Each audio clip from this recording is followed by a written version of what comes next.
Good afternoon, everybody. I'd like to welcome you all to a brief little introduction and informational session about the Illinois Swimming Back to the Blocks program. I have with me this afternoon Todd Capon, Illinois Swimming Senior Vice Chair, and John Cable, Illinois Swimming Age Group Vice Chair. In announcing the program a couple of days ago, we've come across a number of questions that we felt best could be answered by the gentleman who put the program together. With that, as a reminder, the program starts March 5th and will run through April 20th. And we hope we answer all of your questions right now. If you have any other questions that pop up after reviewing this video, send us an email at virtual@ilswim.org, and one of the three of us will follow up with you.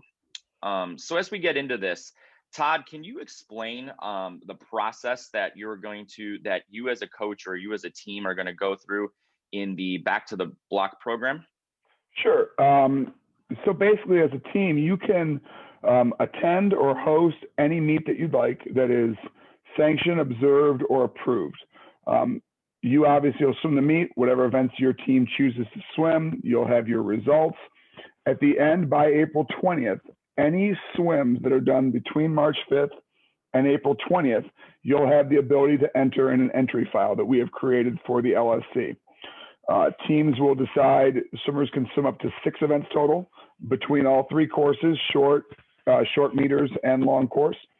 They will then submit an entry file to the virtual@ilswim.org email address. Once the entry file is submitted, we will take all those files, we will compile them in a meet manager, and that will create our leaderboard. Okay. And John, do we have to run a certain event order at a meet to be included in this event? No, you can run any event order over multiple days or a single day. The events that will be included are the events from our championship meets. So you can have a sprint meet, 1 day, distance, mid-distance, just as long as you're running, including events that are going to be ran at our championship meets. Okay.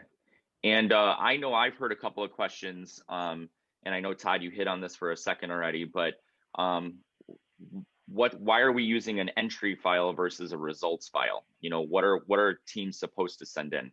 So from a simplicity standard for us and for teams, them sending result files over and over and over again is going to complicate the process. What we have done is we've created a meet manager, essentially an events file that you would do for any entry that you do for a normal meet. We've set the limits in that event file to only accept times in our given Back to the Blocks window. So all you would do as a coach is create an entry at the end of that period and submit the entry, and then we'll do the rest. Okay. And then John, can we turn in multiple files, or how does that work? Yes, you can turn in multiple files, but what we will do is delete your first one and then overlay it with, or put in the new one. But yeah, you can put in multiple files. Just have it, your last file will be due on the 20th. Okay, and where do we send those files again? You can send them to virtuals. It's virtual@ilswim.org. I'm just going to keep hammering that home as much as we can. I may even put that in the opening of this. Todd, do the meets need to be in Illinois? No, absolutely not.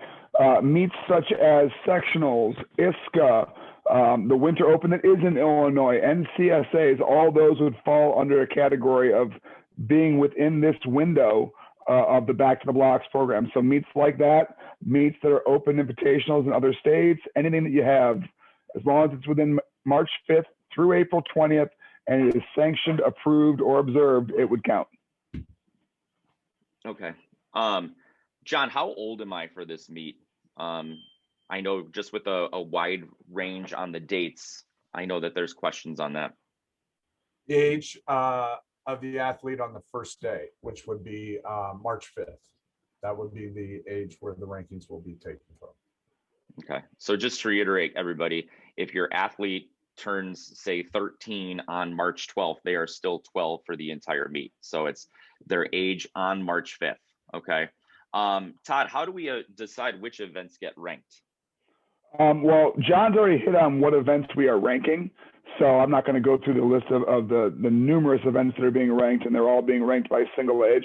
But you as the coach would decide what events you want to put your swimmer in. Your maximum is 6 events, and you can spread those 6 events however you'd like over all 3 courses or 1 course. But once we get to 6, the rest of the events that you submit for an athlete will be removed. And so we are going to just follow it very simple in the event order, going through from the first event of that age group. Once we've hit 6, we will stop and the rest of the events will be removed. If you are covering multiple courses, we'll go short course yards first, long course meters second, short course meters third. If for some point you hit 6 and you have entries in all 3 courses, we'll stop once we've hit that magic number. Okay. Before I get into our closing, do either of you guys have anything else that you'd like to address so that teams are aware of as we head into this interesting and unique event that we're offering? No. All right. The best advice I can give is, I've seen a lot of meets that are already being posted on Illinois Swimming's website. I've talked to a lot of coaches that are going to meets. All that stuff is going to be included. So the more that we can compete, the more times that we're going to include, and everyone that competes is going to be ranked, from your most elite swimmer on your team to the person who this could be their first competition ever. As long as it's an event that is swum at one of our championship meets, they will be ranked. Yep. And so just kind of in closing here, I know that it's been a challenge over the last year, thinking about getting back on the blocks and really getting up and racing. And I know that everybody wants to, get back to normal. This is an opportunity to celebrate being back on the blocks. So hashtag back to the blocks, hashtag Illinois Swimming in all of your social media posts. We want to see a lot of social media activity. We want to see your swimmers having fun. Make this a celebration of getting back up in swimming and swimming fast, because at the end of the day, that's why we're doing all of these things. So we hope that you guys enjoy this program, celebrate your swimmers, enjoy it. And if you're doing something really fun and unique, share it, because I'm sure that other coaches would love to hear about it. And we as Illinois Swimming would love to hear about it as well. Good luck, swim fast, and we can't wait to see you on the leaderboard. All right. Have a good afternoon, everybody.